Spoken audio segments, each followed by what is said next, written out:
All right, so the first question really was Nicole. This came out of the fact that I had a chat with Nicole this morning, and she said that she didn't quite understand what Jonathan Porritt meant by invest and save, or invest to save, but then she went to a workshop and she thinks she's learnt something. So do you want to tell me what you think you've learned?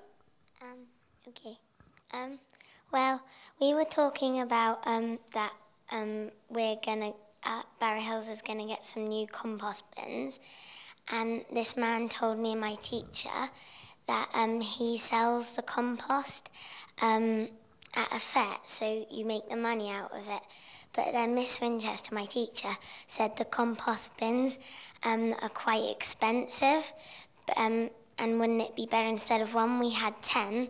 But then I remember what Jonathan said, that, and then I got it, that you've got to invest to save. Fantastic. And anything else you learned from the day?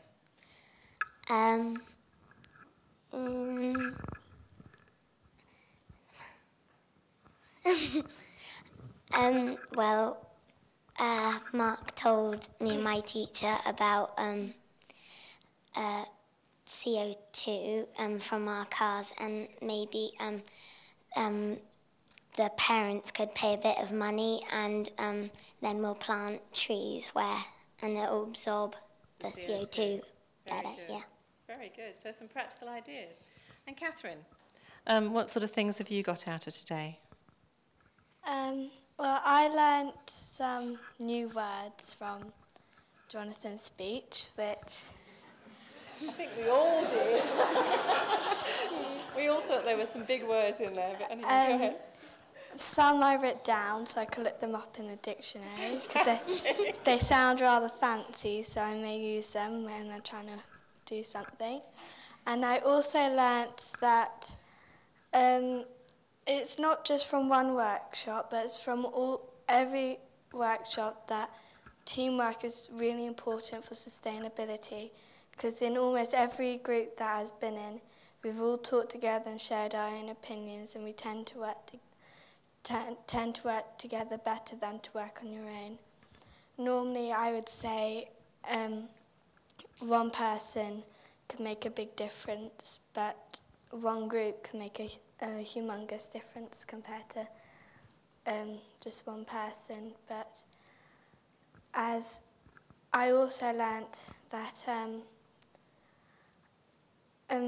the environment is a very big thing to handle with, and lots of different things in the world are helpful for us, but we have grandchildren and great-grandchildren who will need that also, and if we all use it up now, they're never going to have the chance to have the same thing as us. Like somewhere in Africa, in the floods, people aren't having their education. Like for us, we're using computers and everything for our education, and I think if we handle global warming better, everyone will have the education that everyone deserves. Fantastic. I think we should finish on that note, don't we? Thank you, girls. Thank you so much.